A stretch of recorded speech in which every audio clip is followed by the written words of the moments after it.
Good. So I know your recording is in progress. Don't mind me. Okay. Tech guy. Thanks, Brad.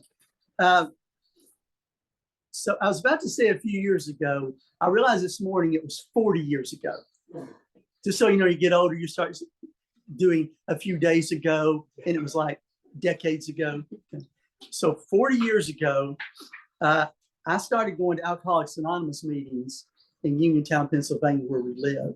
I did not have a problem with alcohol. It wasn't it, although it could have been possible. But I had friends who were going to AA, and I went there basically to support them and to be with them. And that led me to getting involved in Narcotics Anonymous as well, which is a really wonderful experience. So, you know, some nights the meetings were what they called an open meeting. Some nights the meetings, they would say, so we're going to talk about this tonight. And the guy said, here's what we're all going to talk about. And one night, the guy got up and he said, tonight we'll talk about stinking thinking. I thought, what is that? What is stinking thinking? And what stinking thinking is, according to the glossary in Alcoholics Anonymous, is this. It refers to an alcoholic's reversion to old thought patterns and attitudes. It may include blaming others, fault finding, self-centeredness, and even skipping meetings, which are important if you're going to be in AA. You got to go to meetings. But it was kind of an eye-opening event to me, because it was one of the times I went to a meeting and I wasn't thinking so much about my friends and what they needed. It was like it slapped me up the side of my face, because I realized that I was involved in and had most of my life, almost up to that point, had a lot of stinking thinking. And that was really guiding me, influencing me into the man I was at that point. And if I'd have continued it, would have guided me, influenced me into a man that I would become that I really did not want to be. Someone who was always fault-finding, someone who was always self-centered, someone who was always blaming others, someone who was always feeling sorry for themselves about the hand that they'd been dealt in life. And that was kind of an eye-opening experience for me. In Ephesians chapter 4, starting verse 17, Paul talks to a group of Christians about the concept of how do you deal with the stinking thinking that goes on in your life. And let's read that, and then we'll go back and talk about the verses. So I tell you this, and insist on it in the Lord, that you must no longer live as the Gentiles do in the futility of their thinking. They are darkened in their understanding and separated from the life of God because of the ignorance that is in them due to the hardening of their hearts. Having lost all sensitivity, they have given themselves over to sensuality so as to indulge in every kind of impurity, and they are full of greed. That, however, is not the life that you learned when you heard about Christ and were taught in him in accordance with the truth that is in Jesus. You were taught, with regard to your former way of life, to put off the old self, which is being corrupted by its deceitful desires, to be made new in the attitude of your minds, and to put on the new self, created to be like God in true righteousness and holiness. And when I was reading this, I thought, why in the world would he write that to the Ephesians for other than God told him to write it? This is one I went to write to the Ephesians. But why did that particular group of people? Ephesus was the main center of life, as it were, the most influential city in the province of Asia. Think of it, what was that like? Well, think of it as like being Chicago or New York City or Los Angeles or Atlanta or Honolulu. It was the main center. People moved to Ephesus because of the city life. It was sophisticated. It was well off. If you want to get a good job, you would move to Ephesus, of all places. And there was one other drawing card that people from all the world over came to see and to experience. And it was a temple of Diana of the Ephesians, or the temple of Artemis. In the book of Acts, I don't know if you remember the story, but Paul went to Ephesus one time and preached, and all the guys who supported the temple thought Paul was going to ruin their business, and they caused a riot and almost killed him over it because they were hurting the temple of Diana. Back then, or later on, when people would write about the temple of Diana, it was called one of the 7 wonders of the ancient world. The pyramids, Hanging Gardens of Babylon, the temple of Diana, the Colossus of Rhodes, those were all ancient wonders, and it was one of them. In fact, of all those, it is the only one except the pyramids that's left. You can still see the base of the temple of Diana. You can still see the rocks that they were used, the boulders they used to create it. So it's this very influential city. It's a very sophisticated city. It's a city where there is just this strong spiritual thing that people go to see. And Paul tells them, you got to be careful living in the middle of that. Because what can happen is you can become darkened in your understanding. You can be separated from the life of God, and you can lose your sensitivity so that you get indulged in every kind of impurity, and you can become full of greed.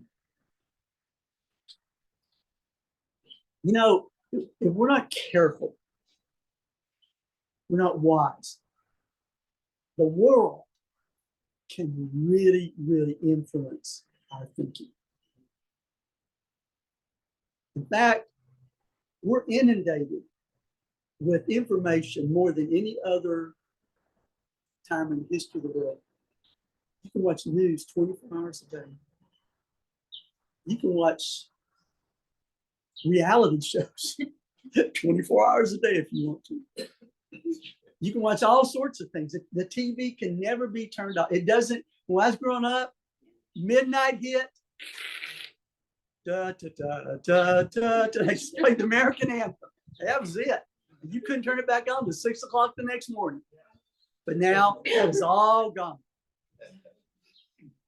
And so Paul is telling these guys, look, you're living in this. This is inundating your thinking. It is just controlling your thinking. You got to be so careful.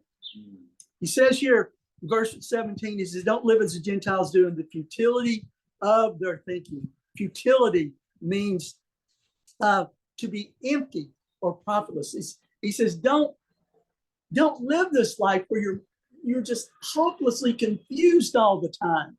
You know anybody who just seems to be, they'll come talk to you or a friend or somebody at work, and they're just always confused about life. You know, when I was working out in we call it the real world, at the bank, I had some people I worked with, they stayed hopelessly confused about the most mundane matters that you and I would think, oh, there's an answer for that. But they stayed confused because they had such an empty way of thinking. It says they are darkened in their understanding. They're darkened in their understanding. Darkened is a really interesting Greek word. It means, it stood for when the ancient world, when they would see an eclipse, they would use this word, darkened. And that was the word that Paul picks out. And he says, some people in their understanding are in a constant state of eclipse. There's some light there, but there's something else going on too. I remember we lived in Malden, South Carolina one day. We were told a few days before that there's going to be a full eclipse and there were going to be no clouds. It was a full eclipse of the sun. And we were outside when it happened. Me and this guy I was working with. And I remember it didn't turn pitch black, but it got real. Anybody been out in an eclipse before? You know how grainy it gets? It gets real grainy. And it's like, it's not pitch black, but it's kind of like, the sun is there, but it's just weird looking. It looks almost yellow at times. And I didn't look up the sun, but I thought, this looks so weird. And that's the word Paul uses here. He says, because that's the way sometimes people live their lives. It's never clear. Their lives are never clear. It's always grainy. They're always thinking, wow, this just doesn't quite make sense. He says they're darkened in their understanding. And then he says, verse 19, he says they have lost all sensitivity. That if you have stinking thinking, you're emptying your thinking, you're darkening your thinking. And then he says, well, what does that lead to? He says, what leads to basically people eventually lose sensitivity. Sensitivity means they are calloused. They're calloused. If you would touch my hands, you would know what callous meant, because I'm soft preacher hands. But if you shake hands with Bobby Shaw, right? Bobby can shake hands with everybody after church. His hands are calloused. It's because he's, pipes and, hammers and, he's doing all this stuff, breaking his phone, all sorts of things that are pretty calluses on Bobby Shaw's hands. And I'm sure there's times when Bobby touches things that he probably doesn't even realize there's a sensitivity there, because his hands are so callous. And he says that's what happens to people's hearts. That will eventually happen to your heart if you do not follow Jesus. Your heart will become callous. It will become insensitive to what's going on around you. And so when we hear things, people hear things like, 50,000 people died in Turkey, or those 20-something thousand people died on the train wreck the other day in Greece. And we hear things like that. After a while, we don't pay attention to it, because we become so callous. We become callous to the things we see every day. Someone asking for money downtown Hilo, or someone sleeping out in the rain with no place to go. We become callous to that. That's what happens when your heart becomes this way. So how do we get away from thinking like that? How do we get away from this insensitive, callous, grainy, empty way of thinking? Verse 20. Paul gives it's a formula, as it were, as to how to get your thinking to change. Now, say, well, I don't, Christian, I don't think like that at all. I give money to the poor. I see people on the streets, and I, want to help them out, and I do what I can. And, I do all those things. And when I hear about the 50,000 people dying in Turkey and Syria, that moved my heart. And that's good. But, I know there are things in our lives, though. I know there's things in my life that these are great instructions for me, because there's some things I need to change. And this is how he says that you can change some things. He says that, however, is not the way of life you learned when you heard about Christ and were taught in accordance with him, with the truth that is in Jesus. So let's stop right there just for a minute and look at that. Because what he's picturing here, he uses classroom words. He uses classroom words. Look, learned, heard, taught, truth. Those are all classroom words, aren't they? You go to school, you listen, you learn, you're taught things, and whatever the subject is, your teacher will try and teach you the truth. Whatever it is, science, math, history, whatever it is. One thing that can really help us change, and is critical, is that we've got to be someone who's willing to learn, someone who's willing to listen, someone who's willing to be taught. I have an attitude, well, I'm a Christian. I'll be a Christian in April. How many years is it, Randy, we've been? 2. Not long enough. Not long enough. 1989, is that? Yeah, that's me. That's a while, I still have things I can learn. Thank you, Brad. 34 years. So it's always nice to have a young man somewhere, yeah, because I can figure those things out. Yeah. No, yeah, good phone. We can still learn. And if there's a disciple, you think, well, I really pretty much learned everything I could learn. That's going to lead to what we talked about before: emptiness, futile thinking, eclipse thinking. It's a classroom situation. Verse 22, you were taught with regard to your former way of life, he says, first of all, to put off your old self. To put off your old self. I had an epiphany the other day. Yeah. A moment. Something hit me. Anytime you seriously put something off, it will hurt. Anytime you decide to put something off that is part of who you are, it's going to hurt. And we know this, don't we? We know that anytime we've gone on a diet, right? If we do it right, it hurts. Maybe it hurts because we don't pull the chocolate out of the pantry anymore. Maybe it hurts, because our stomach starts growling at late afternoon, and we know we can't go eat, a big fat snack. It hurts. It hurts in the beginning. So I think I was in Atlanta when I saw this. There was this commercial, new dietary plan. So anytime that pops up, I kind of, what could it be? What could it be? New dietary. And the thing was, it says, if you will take this pill, you will lose weight. And they said this, I promise, I'm not making this up. You do not need to exercise. You do not need to change what you're eating. I thought, well, if you buy that, you buy anything. I've got a bridge in, Arizona, I'm going to sell you. Putting off hurts. When Melissa started talking to me about her plan for me for losing weight, she said, let me tell you something. The first 3 days, you're going to be miserable. Now, that didn't appeal to me in the beginning, and I didn't do it right away. But she said, you're going to be miserable for 3 days. And you know what? She was exactly right. What'd you say? Poor Chrissy. Yeah, that is the truth. She'll share some. But putting off hurts. If you want to change, you need to wrap your arms around it. I need to embrace that. This is probably going to hurt me some. 2 Samuel, look at this story. 2 Samuel chapter 24.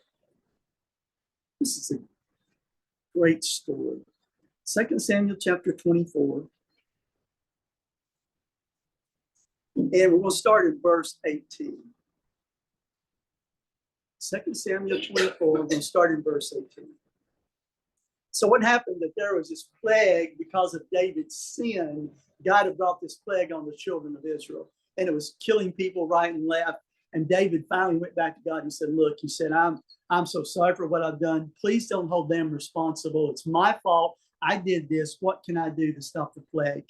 And in verse 18, it says, on that day, Gad was a prophet. He went to David and he said to him, if you will go up and build an altar to the Lord on the threshing floor of Araunah, the Jebusite. So David went up as the Lord had commanded through Gad. And when Araunah looked and saw the king and his officials coming toward him, he went out and bowed down before the king with his face to the ground. He said, why has my Lord come to his servant? To buy your threshing floor, David answered, so I can build an altar to the Lord that the plague on the people may be stopped. And Araunah said to David, let my Lord, the king, take whatever he wishes and offer it up. Here are oxen for the burnt offering. Here are threshing sledges and ox yokes for the wood. Your majesty, Araunah gives all this to the king. Araunah said to him, may the Lord your God accept you. And Araunah, because he was sensitive to what was going on, he said, look, I'll provide everything. Here's my oxen. You can kill them for the sacrifice. Here's the wood. You can burn the sacrifice on. You take whatever you want. It's for you and it's free. But the king replied to Araunah, No, I insist on paying you for it. I will not sacrifice to the Lord my God burnt offerings that cost me nothing. Let me read that again. I will not sacrifice to the Lord my God burnt offerings that cost me nothing. David knew it would not be a real sacrifice if it didn't cost him anything. And he was willing to pay the price. Later on, show you what happens here. He builds a place of sacrifice, and the Lord stops the plague. Years later, when Solomon decides to build the temple, guess where he builds it? He builds it here. He builds it at the threshing floor of iron, the holy temple that would be there for decades. And David said, but I'm not going to sacrifice things to God that cost me nothing. If we're going to change, putting off is essential, but putting off will hurt. That's why, when we want to change, we need to count the cost. We need to count the cost. Say, okay, do I want to do this? It's going to hurt, but I think I want to do this. Go back to Ephesians. So there's a second step. And this is a step that a lot of times most people want to skip. Okay. I think most people, whoever they are, they see things in their life they want to change. They say, okay, I need to lose some weight. Oh, I need to exercise more. Oh, I need to get a new job. And they realize, there's things they got to put off, and they're convicted about that. But there's a step that's in between that most people skip. And what happens is when you do that, when you don't follow this step, usually the first thing falls away. You don't do it very long unless you have unusual character. He says, you were taught with regard to your former way of life, verse 22, to put off the old self, which is being corrupted by its deceitful desires of minds, and to be made new in the attitude of your minds. And to be made new in the attitude of your minds. It's not just enough to want to stop doing something, put off something. But unless mentally, unless in your heart and your mind you embrace it, it's probably not going to last very long. I heard Billy Graham say one time in a sermon. I didn't listen to Billy Graham's sermons too much, but he's a preacher years ago, and I heard him say in a sermon one time, he said, most Americans embrace things for 3 to 6 months. Most Americans embrace things for 3 to 6 months, whether it's a diet, whether it's a new house, whether it's a new car, whether it's new clothing, that we think all these things are going to make us happy. We embrace it for 3 to 6 months, and after 3 to 6 months at the tops, we want to change it again. That's probably a lot of truth in that. So what do you got? Well, if your mind changes, though, it lasts. Your mind changes, it lasts. He says, be made new in the attitude of your minds. New, be made new, literally means to be renovated in the attitude of your mind. To be renovated in the attitude of your mind. And there's a difference between renovating something and repairing something, right? There's an incredible difference between renovating and repairing.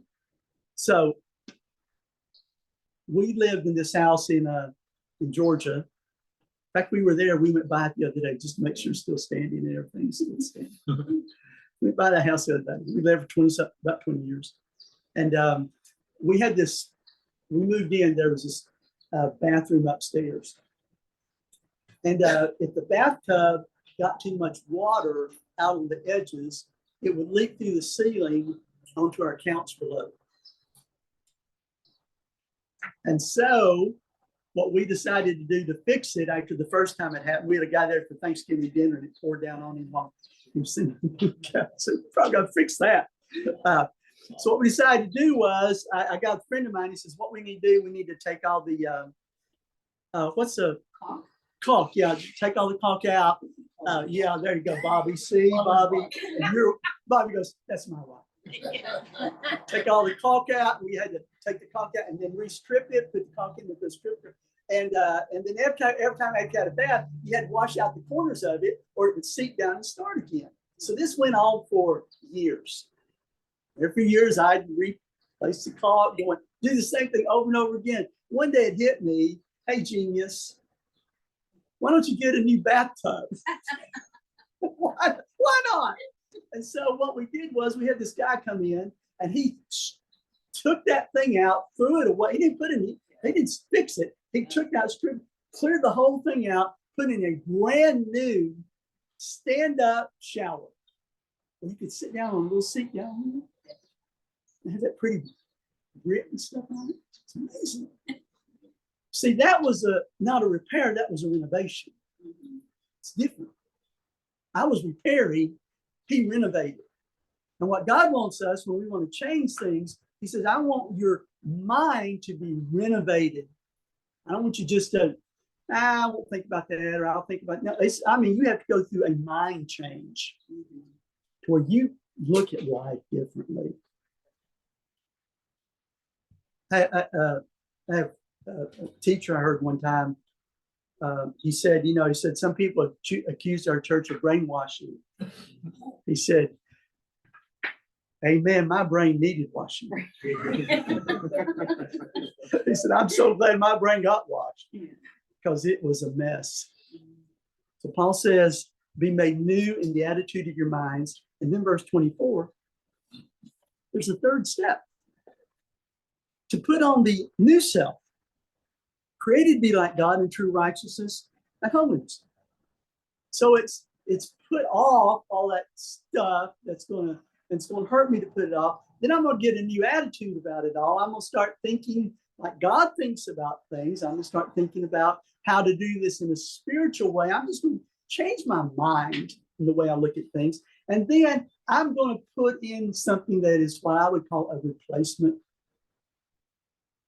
attitude or replacement event, whatever.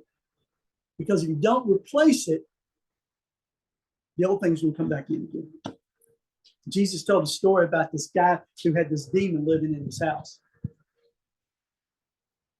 And so he said the man had this demon living in his house. And don't ask me about what all that means. Just listen. He said this demon living. He said, and the guy goes in and removes the demon and sweeps the house, and it's all clean. I guess he did an exorcism. I don't know.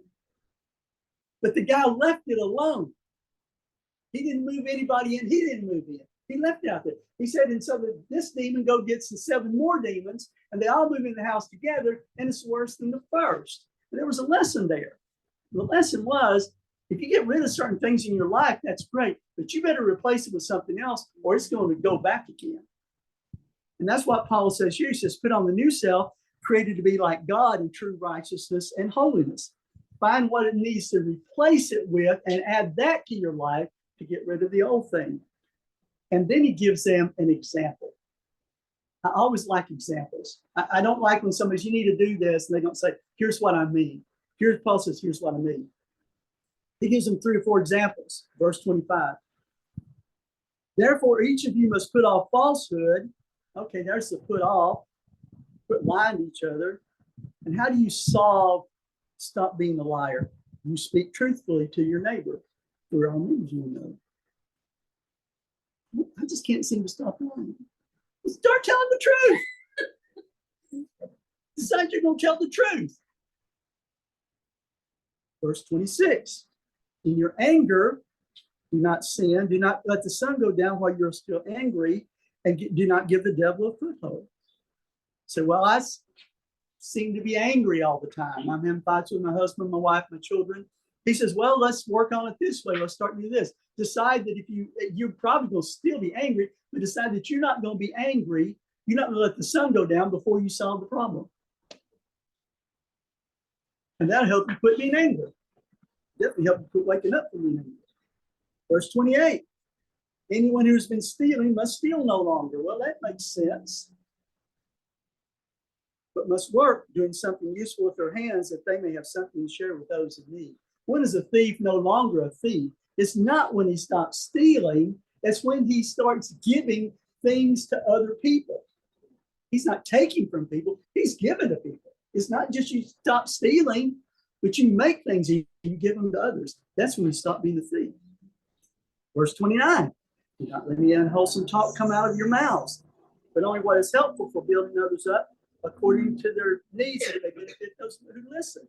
Well, I all the time seem to be saying things that are offensive, that hurt people's feelings, that's unwholesome, things I shouldn't say. He says, what do you replace that with? Well, you just don't shut up, although that might be some good advice. You start saying things to other people that will build them up. You become someone who builds people up, not someone who tears them down. And these are all just replacement things. It's more than just stopping doing stuff. It's putting off, getting a new attitude, and then putting on the new thing. Well, I'm sure the Ephesians needed to hear that. Yes, they did. But guess who else needed to hear it? The Colossians. Turn to Colossians chapter 3. So in case we all think, well, I'm sure that was just for them. No, it was for the Colossians as well. The verse that Patty read said basically the same thing. And they were a totally different group of people. They weren't sophisticated. They weren't living in the city where everybody came to. Most people didn't even know where Colossae was. Paul had never been there in his life. Even when he wrote this, he still never went there. So it was kind of this little city. It's off the beaten path. Same advice. Because people don't change no matter who they are. Verse 5 of Colossians 3. Put to death, therefore, whatever belongs to your earthly nature, sexual morality, impurity, lust, evil desires, and greed, which is idolatry. Because of these, the wrath of God is coming. You used to walk in these ways in the life you once lived, which is the same thing told the Ephesians. But now you must rid yourselves of all such things as these: anger, rage, malice, slander, filthy language from your lips. Do not lie to each other, since you have taken off your old self with its practices, put off, and have put on the new self, which is being renewed in the knowledge and the image of its creator. What's that? Renewal again, mind renewal. Put off, mind renewal, put on. It goes on to tell them, verses 15 through 17, what they need to put on. But it's the same concept. We want to change the way God wants us to change. If we want to get rid of the stinking thinking, we have to put off the old man, even if it hurts, get new in our thinking,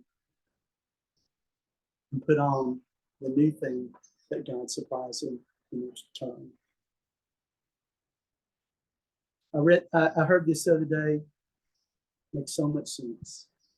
He said the world can offer all sorts of intellectual enlightenment, but it can never fix the hearts and minds of men and women.